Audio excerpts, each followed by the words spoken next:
Flex. 6-6.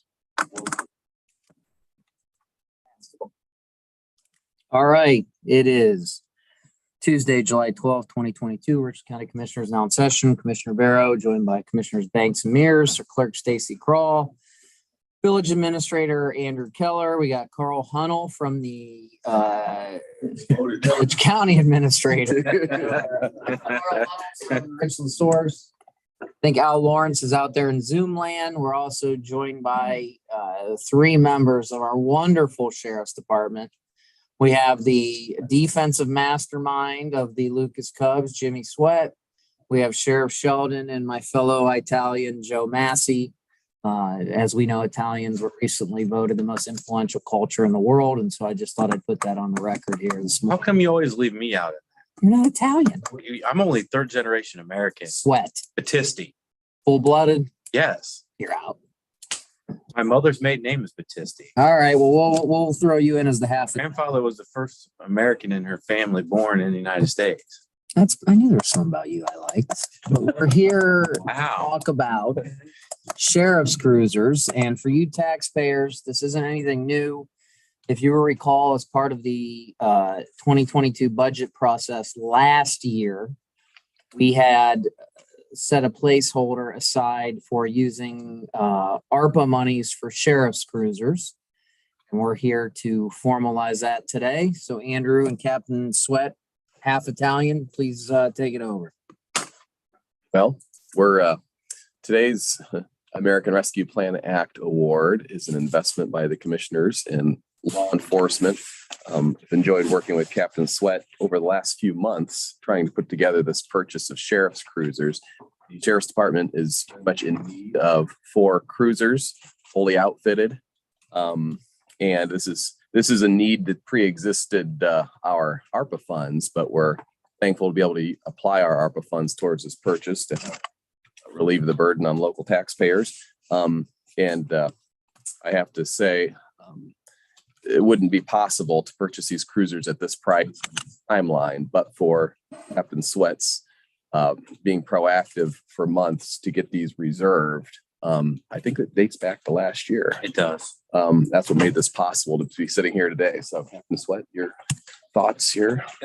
Yeah, I think that we went through and we met all the criteria that we needed to. It's a little bit more cumbersome process than it is that we normally go through, where we only have to satisfy our local and state protocols. We had to also meet the federal protocols, which included doing actual bids, even though they were state bid price to begin with. And then we also had to receive some assurances from the bidders that at least one was a small business or minority owned business. And then additionally, that they were in compliance with the federal DUNS numbers and they had all their same numbers and all that to be part of the bid process.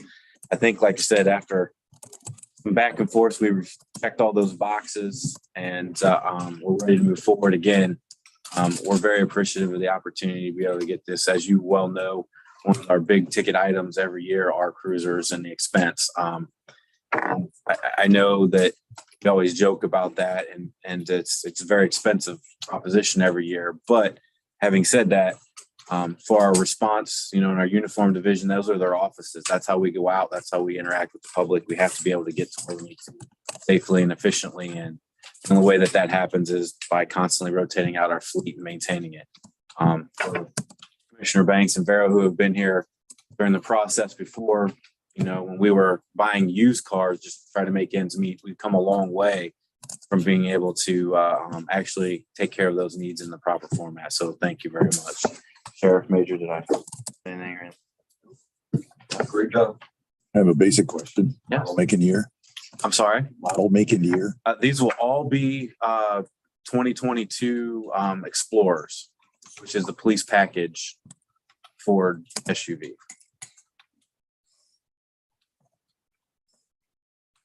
Any questions from Steven Spielberg over there or Carl or Al? What's the unit price for it?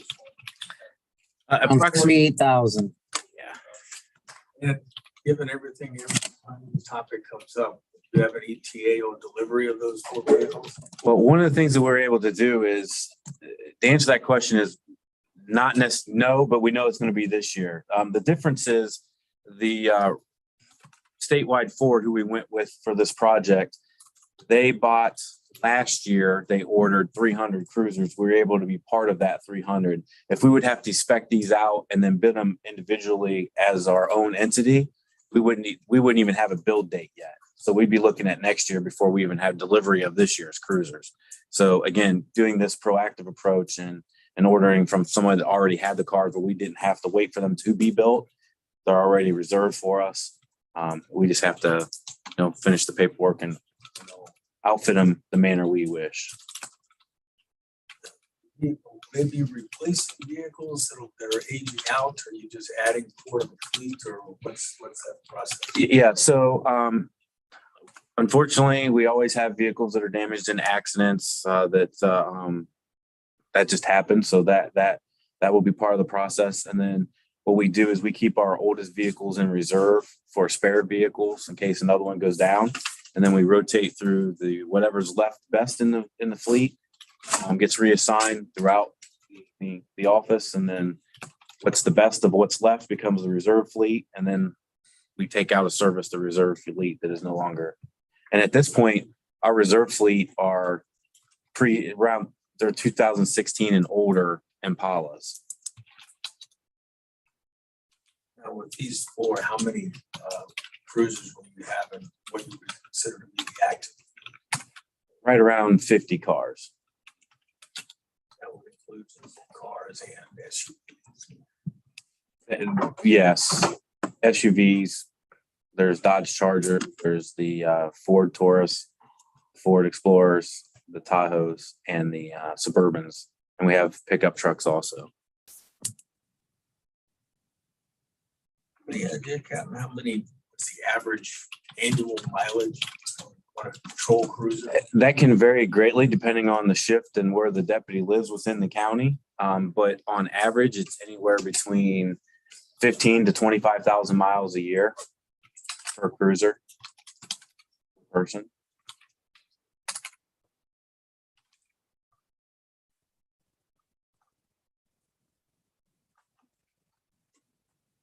For commissioners, just real quick, remind me, when was this initially approved or considered by you guys? They were moved out of the general fund request, if you recall, Carl, towards the end of last year. And we had set aside knowing we would use ARPA money for it.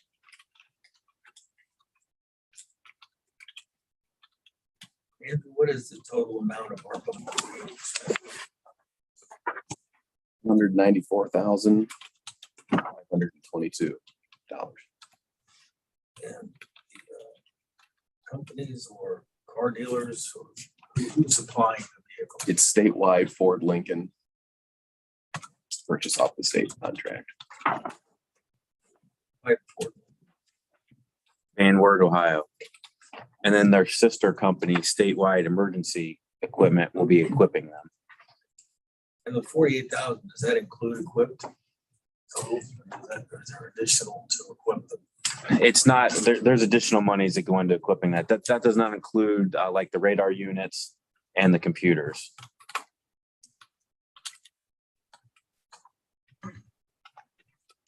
Andrew, I didn't catch the entire figure that of ARPA money you're using.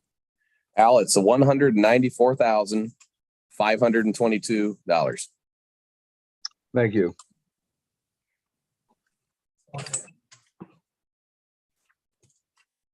Anything else? I asked you some questions. Well, Greg, you didn't, for the minutes, could you know who's with you today? Oh, this is Logan Gray. He is an intern from Ashland University, graduate of Madison Comprehensive High School. You have to go to all the council meetings and government meetings? What was that? You have to go to all these meetings? Not all of them. We got a couple weeks left. Okay, well, welcome. Did you graduate in the media program out at Madison? Yeah. Well, you'll find you like the commissioners' meetings the best. So make sure in your final report, your professor knows that. Motion to approve the notice of ARPA expenditure. So moved. Second. Thanks. Choice. Commissioner Barrow, Yes. Commissioner Mears, Commissioner Banks. Yes. Thank you, gentlemen, as always. Gentlemen. Thank you, Andrew. One other just point of it, the contract for the solid waste deputy has been approved by the commissioners. Sheriff has signed it. It'll be presented at your board meeting, Commissioner Banks, on Wednesday. And once that is approved there, it'll come back to another meeting with Stacy to get on the agenda for approval here at your board. Well, he's done up. He's up and running. Matter of fact, he's already had Yeah. 7 or 8 arrests. Yeah, baby. So he's doing a good job. they are extremely happy.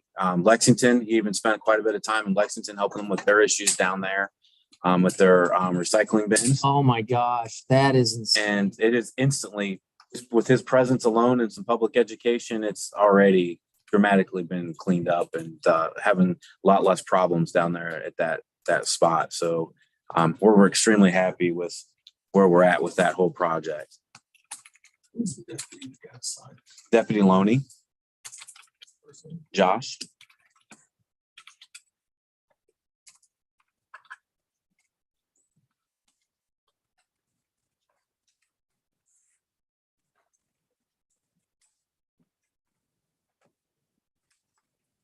That it? Carl? You're already leaving us? How do you know you're gonna miss something exciting? Oh, we'll be back. I'm a little big guy. I'd say he can stay here at the back. All right, we'll move on to our normal agenda. I'm going to propose actually a couple amendments to the minutes. First, on page 2, where it says in particular 27 business customers not living within the village limits, it should be now living within the village limits, referencing those sewer customers. And then on page 4, the increase to Kaylee Pugh, it's actually K-A-L-I, not C-A-L-E-Y. K-A-L-I. Yep. So those would be my proposed amendments. With those amendments, I make the motion to approve the minutes. Second. Commissioner Barrow, Yes. Commissioner Mears. Banks. Yes. Motion to approve requisitions. So moved. Second. Commissioner Barrow, Yes. Commissioner Mears. Banks. Yes. Okay. Motion to approve a utility permit from Columbia Gas, Ohio to do work on Hanley Road.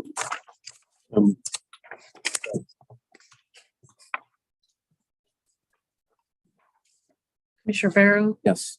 Commissioner Mears. Yes. Banks. Yes. All right. Motion to accept the resignation from a JFS employee effective July 5th, 2022. So move. Second.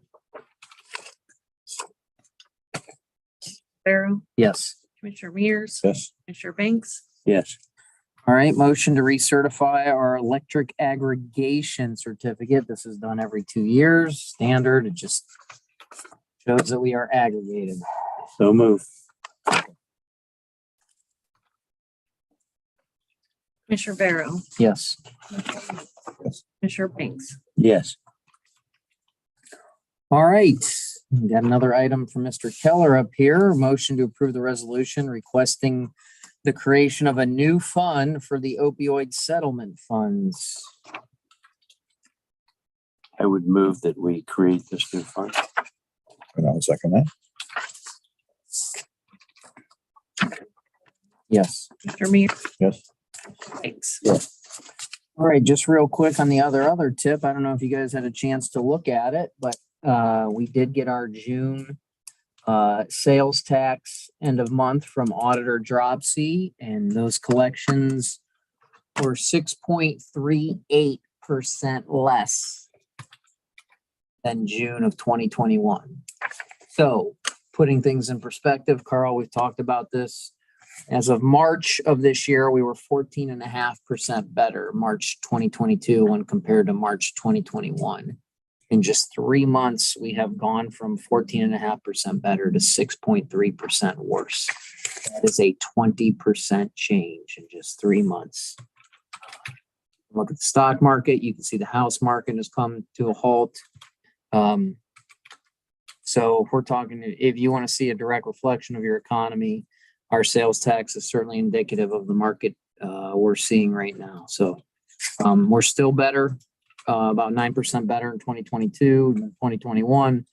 But that's about equal to inflation. But I think that's going to continue to shrink as our sales tax continues to shrink. So any comments or questions there? Number next what month of sales? March. Or has there been a month in 2022 better than 2021? Yeah, all of them except for now June. I'm talking about the actual month because you're collecting it's 3 months later. So what I'm asking is, were there actually any months, January, February, March, sales? January and February of 2022 collections were better. If you're trailing, so yes, the first 2 months were better, but you got to remember there was inflation.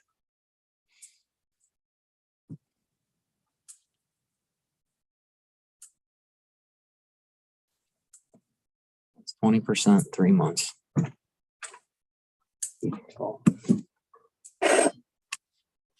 Anything else? Yeah, Tony, remind me, have we gotten any opioid money yet?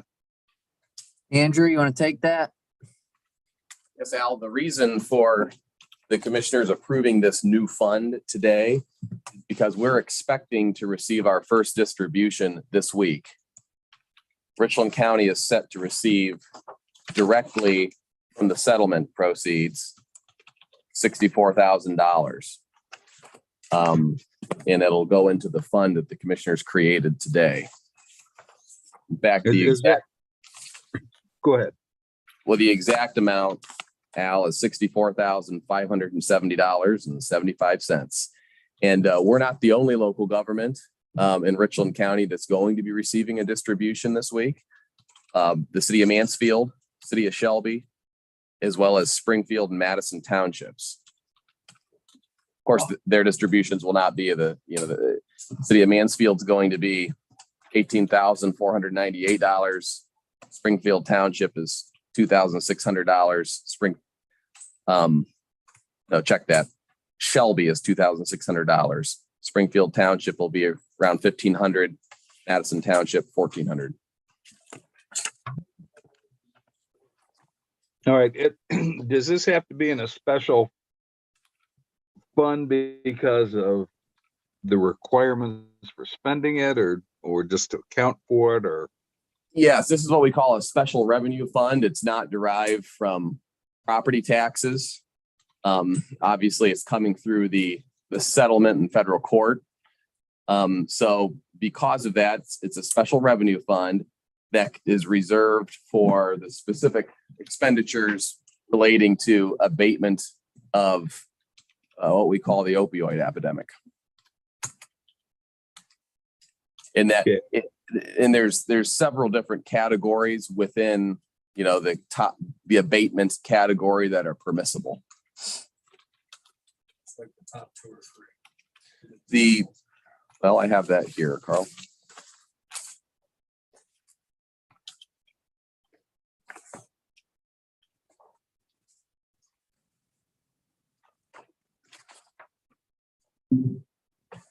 Treatment, early intervention and crisis support, address the needs of criminal justice involved persons,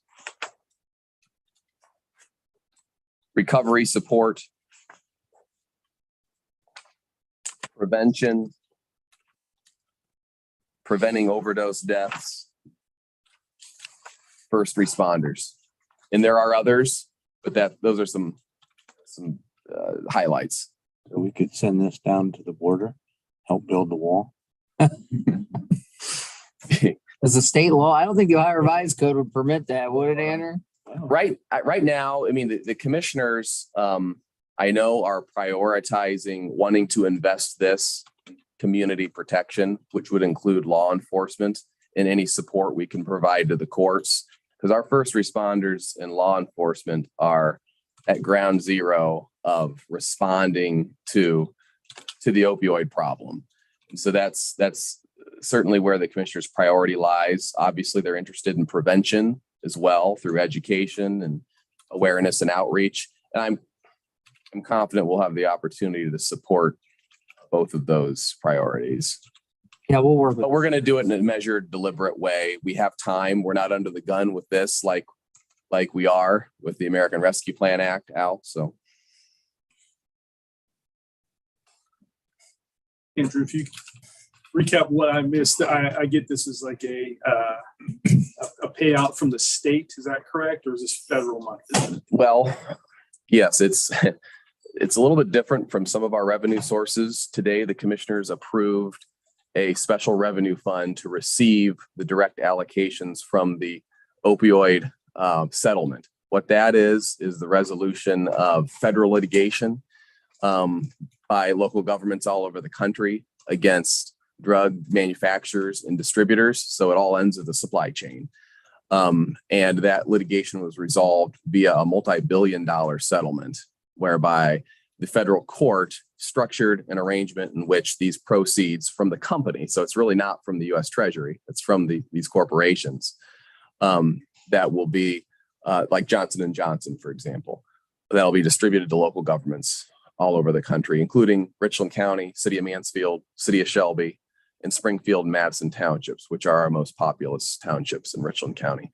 And then those funds will be placed, in Richland County's case, into the special revenue fund, which we can then use towards different abatement strategies, which is what I was talking about there. Do we have an allocated dollar amount, or we just know that it's coming? We expect the first allocation to be delivered via EFT this week to Richland County. It's $64,500. And then is that split amongst Shelby, the villages? The entities I mentioned will actually receive their own direct allocation. So City of Mansfield will be over $18,000. City of Shelby is $2,600. Springfield Township is $1,500. Madison's $1,400. If it's $500 or less, that just gets combined with the county's distribution. So some of our other smaller townships, instead of them getting a $300 check for opioid abatement, it goes to the county. That, More is coming. Don't know. It's should go on for 18 years, correct? yes, and that's right, Mr. Banks. It'll go for 18 years, and I should also note, the county is going to receive these dollars through two different channels. What we're talking about today is a direct allocation that's electronically transferred into the county treasury, but 55% of the funds are going to be distributed through a foundation, a nonprofit in Columbus called the One Ohio Foundation. And that will make its way to Richland County, but in a less direct way than the allocations we're talking about today over a period of 18 years. So this is going to be around a while. I want to make sure I'm understanding this. So that $64,000 payment for Richland County is an annual payment for an 18-year duration, or? We expect an annual distribution. Yes. They have not said if it's going to be $64,000 every year though. But we do expect a direct allocation once annually.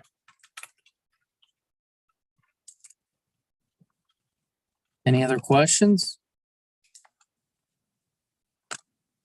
All right, seeing none, we will recess until 10 a.m.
Okay,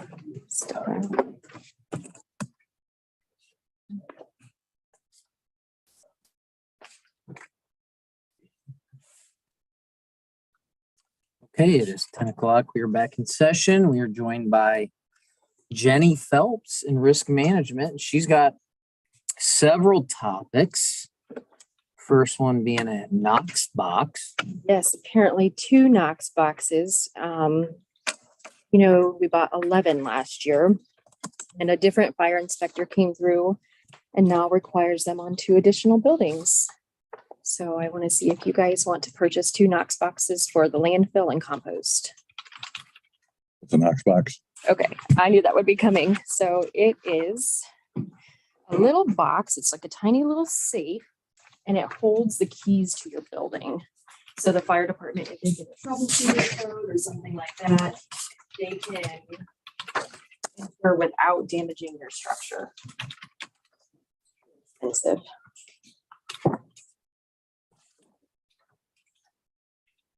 So, I mean, solid waste has a budget, right, Daryl? So the reason I'm asking you guys is because we did purchase 11 last year for multiple agencies. They weren't included because the inspector didn't make us at the time. They said they can take care of it if you guys don't want to. They wanted to defer to you guys. We did it last year for everybody. I don't remember. I thought we did it for our departments though. No, there was Parks and New Hope. New Home didn't pay their budget? No, you didn't ask them to.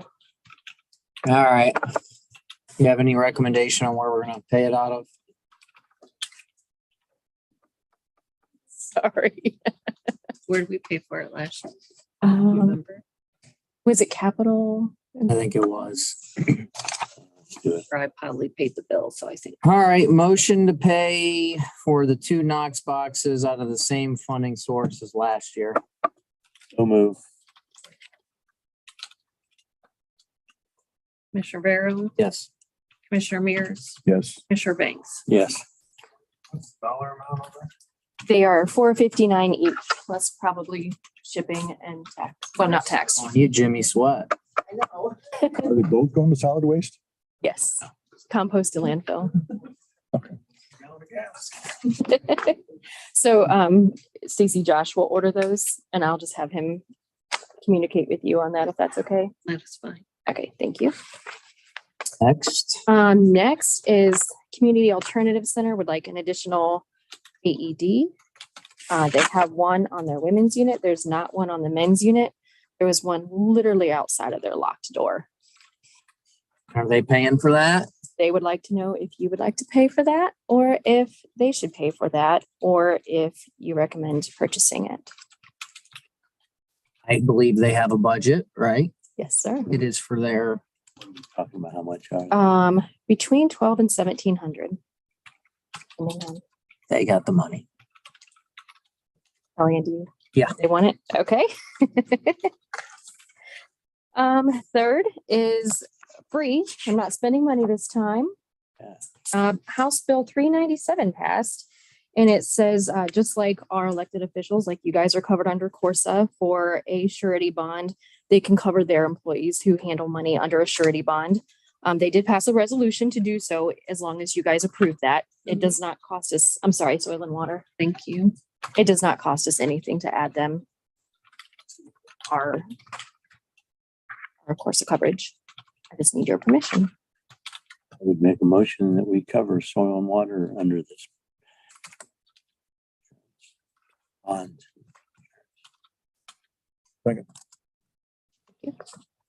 Commissioner Barrow, Yes. Commissioner Mears, Yes. Commissioner Banks. Yes. Thank you. I will do that. Last, also very easy. The park board is, well, the Friends of the Park Board built a picnic shelter with a maintenance garage on it. They intend for Jason Larson to gift that to the county. And once that is done, we will need to insure that building. So once it is gifted, this is a picture of it in progress. Right, yeah, it's Yes, it's a lot better now. Yeah. building. Yes. So once that is gifted to us, do I have permission to add it to the insurance? We covered is this for the pavilion and the maintenance building? Bill? Yes, it's my understanding, and I haven't been there, that it's one building. Is that, Well, that's one building, but adjacent to it is the pavilion and everything. okay, so are we, I haven't seen it. Have you seen it? Oh, yeah, yeah. And it's two buildings? What do you call a building? I mean, it's a with Insurance structure also. open structure. Okay, It's got no walls. okay.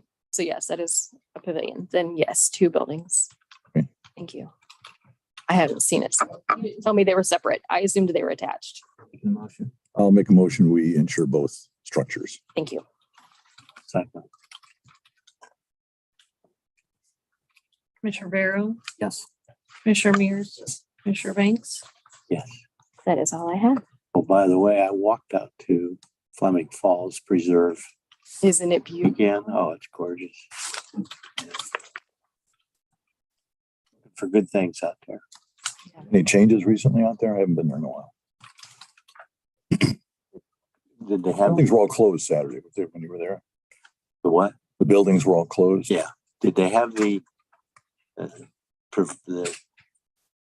overview of the falls, the wooden platform?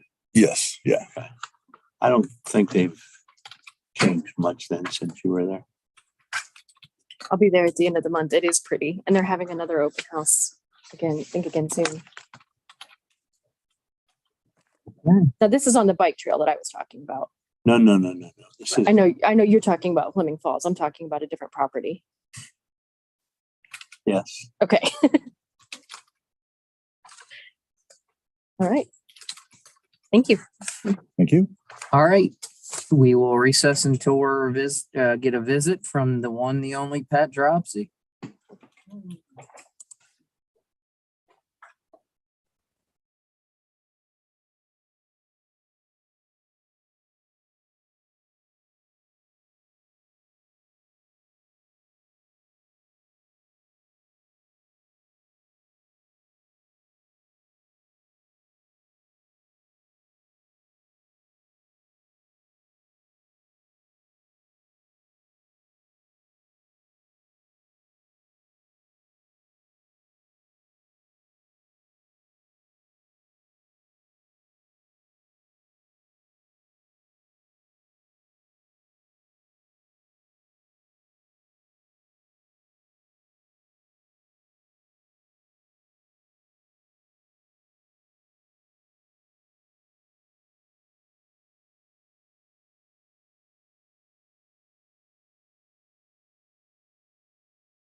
Okay, it is 10:30. We are back in session. Our last item for this Tuesday.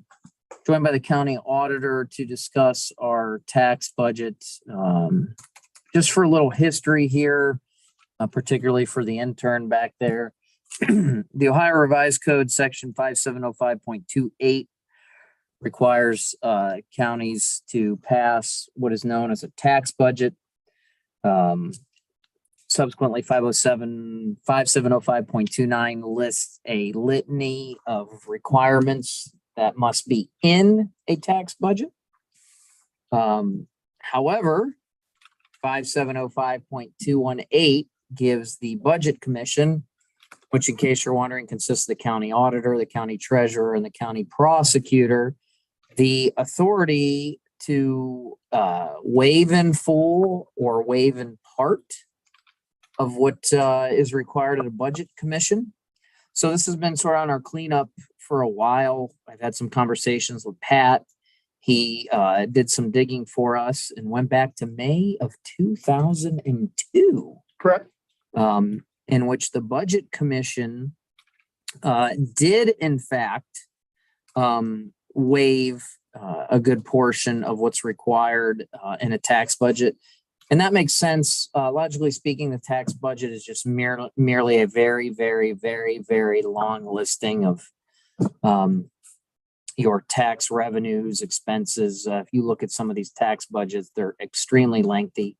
And the revised code gives them permission to say, hey, you can structure it in a manner as to what you only need. So the Budget Commission did in fact do that of May 2002. And speaking to Pat, the forms that the Budget Commission likes to look at are what they refer to as the County Schedule A, the County Schedule B, and the General Fund Estimate of Revenues. So those would be the three tabs in the county auditor's master tax file that the Budget Commission required via the 2002 action from the Budget Commission. So in laying that groundwork, I will turn it over to Pat, and hopefully then Stacy and Pat can have an idea of what's needed as we need to pass this on Thursday. Back in 2002, when they passed, the Budget Commission passed a resolution to reduce the paperwork is the best way for us to explain it.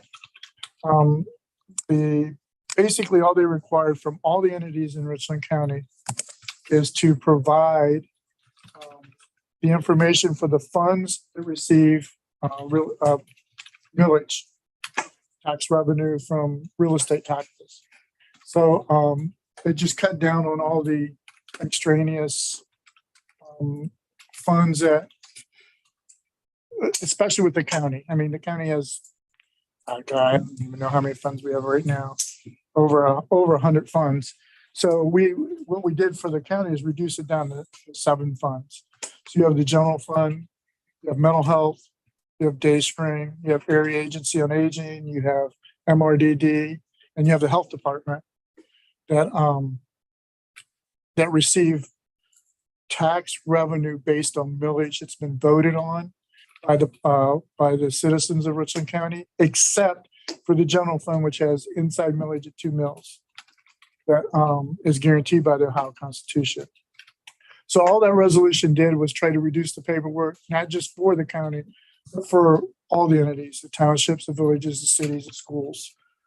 When it comes to presenting their information to the Budget Commission in July, we felt that it was the only thing we necessarily needed for the Budget Commission to do their work in August for the non-school entities and in February for the school entities, is as long as we have an estimate of revenue from the entity for the funds that receive tax dollars, then the county auditor's office would do the calculation on what the levies should generate in the upcoming fiscal year for whichever entities we're talking about, whether it's the non-schools in August or the schools in February. And I wanted to get this on the record in case anyone asked moving forward, then why are you passing what may be a condensed version of a full tax budget? we have a session in public meetings explaining the legal means to do so, and obviously the Richland County Auditor. So Stacy, what we'll do is I'll shoot you an email here in a second, and you and Pat, it'll probably only take you a couple minutes, and Pat probably already has them.